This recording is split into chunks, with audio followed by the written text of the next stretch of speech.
Have you ever been just going about your day, maybe doing the dishes or driving to work, when a thought like, what is even the point of all this, just pops into your head, and suddenly you're hit with this huge wave of anxiety? If that sounds familiar, you are definitely not alone. And there's a real psychological reason for that feeling. That sudden dread, the worry and panic that can bubble up when you start thinking about life, death, and your place in it all. That's the thing. It's not just you being dramatic or too philosophical. It's a deep human experience called existential anxiety. And yeah, it can be incredibly stressful. The problem: when big questions cause big stress. So what is existential anxiety really? At its heart, it's the stress we get from bumping up against the massive questions of our own existence. Questions like, who am I really? What am I supposed to be doing with my life? And the big one, what happens when we die?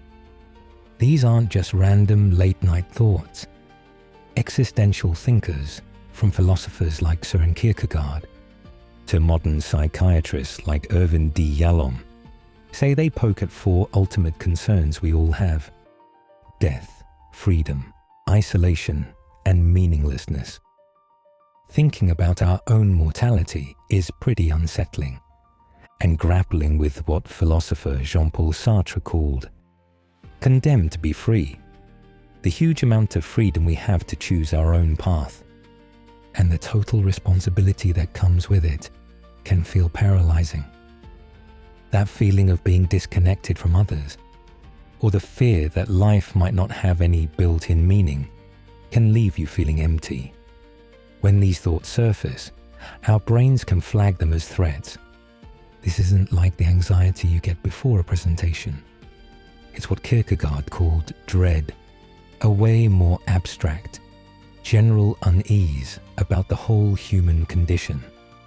That's what makes it feel so massive and hard to shake. The agitation, the psychology of existential dread. So why does our brain do this to us? It all comes down to how we're wired to handle threats. When you start chewing on these huge, unanswerable questions, your mind can slip into a state of existential dread. Kierkegaard famously called this the dizziness of freedom, like the feeling of looking down from a great height, where you're not just afraid of falling, but also terrified by the fact that you have the freedom to jump. This shows up as constant worry, a sense of panic, or a feeling of hopelessness. That can seriously mess with your daily life. Research shows a clear link. The more stressed someone feels about these big picture issues, the more likely they are to have symptoms of anxiety and even depression. These feelings are often triggered by major life events: a milestone birthday, losing someone you love, a big career change, or even a global crisis. Any of these can force you to face these questions head-on, turning the volume way up on your anxiety. And this stress isn't just in your head. You might find it hard to make decisions, feel a constant pit in your stomach, or pull away from your friends. You could even get physical symptoms like a racing heart or feeling restless. It happens because that feeling of meaninglessness chips away at your sense of security and motivation, leaving you feeling adrift in a huge, indifferent universe. It's a profoundly human reaction to facing the uncertainty of it all. The solution: reframing your relationship with a question.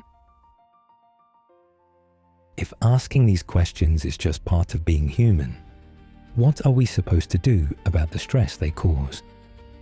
The goal isn't really to find the answer to the meaning of life or to somehow stop asking. It's more about changing how you relate to the uncertainty.